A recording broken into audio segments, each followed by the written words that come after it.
Hello again, this is Lock Noob, and in my hand is an excellent Mul-T-Lock Garrison. It looks brand new, I doubt it's ever been used. I did get it as an eBay bargain, I just had to have one of these, so I never picked the Euro format version of the Garrison. I managed to pick one in one of Mul-T-Locks, is it the G10 padlock, but not the Euro configuration. So yeah, just really wanted to have a go at picking this. It's a British standard 1-star lock. Actually a really nice lock, but it's not pin in pin like the Mul-T-Lock Classic or Interactive one and MT5s and those kind of things. So it's just a good quality 7-pin Dimple lock. And in fact, it's such good quality, so reliable a pick. If you were starting out to pick Dimple locks, I would genuinely recommend trying a Mul-T-Lock Garrison. It seems silly because Mul-T-Lock, you know, you always consider to be a high quality, high security lock. And well, they are, but see, that's a good thing when you're learning to pick locks. You want something that's good quality and reliable, and gives good reliable feedback, etc., etc. That's what you're looking for. The pick I'm using is just a standard flag. It's a right-handed flag. This is something I made out of a mono connector. It's a recent video where I show you roughly how I made that. Anyway, kind of tensioning anti-clockwise, going to pick clockwise. Nothing on pin 1 there. Nothing on pin 2 at all. Nothing on pin 3 yet. Pin 4, little click. Pin 5, tiny click. Trying to get on top of pin 6 now. Oh, lovely, lovely, lovely. Now we're going to have to fight with some spools.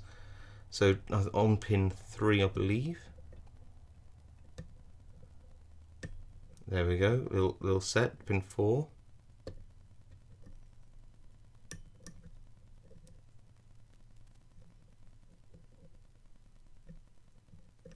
Good.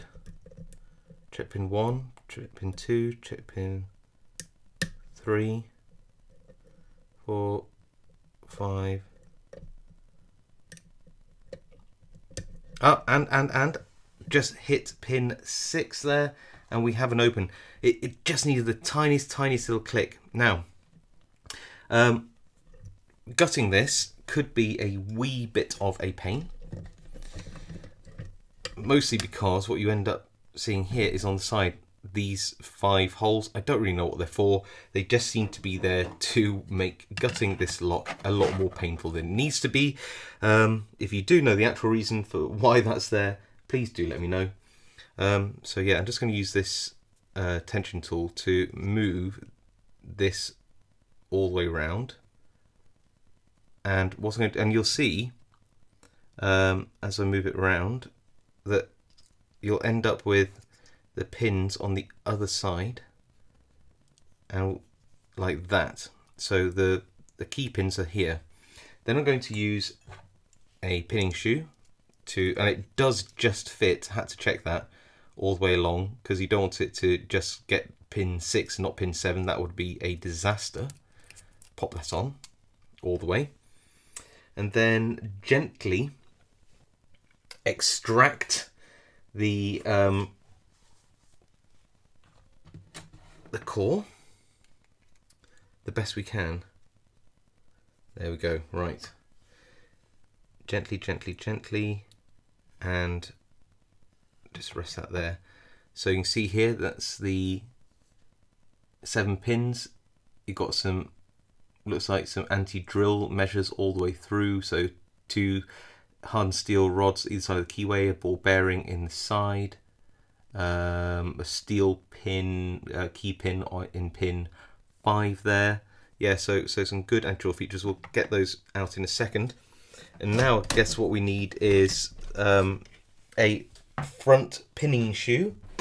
If I can figure out what I did with it, it was just here a second ago. Not pinning shoe, follower, and pop that in like that. There we go. And then we can extract the shoe and hopefully try our best to gut this in a sensible and controlled way, which, if you've ever watched my videos before, you'll know is a laughable concept, but we will try.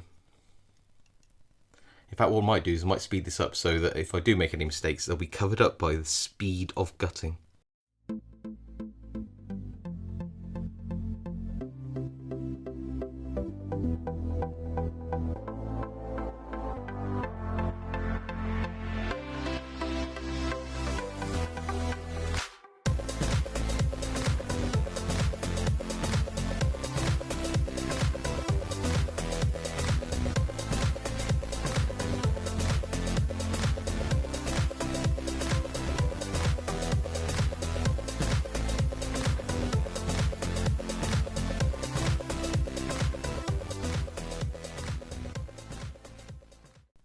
Okay, so there we are, and this is very, very typical of a Multi-Lock Garrison.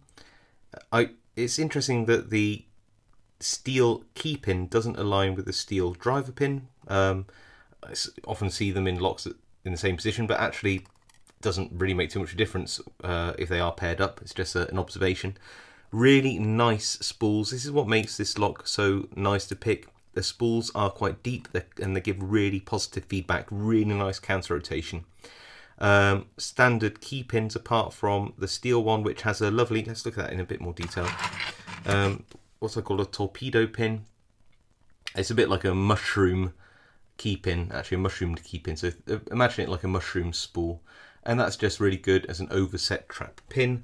But if you're careful, you shouldn't really interact with that pin in any meaningful way other than to set the driver pin.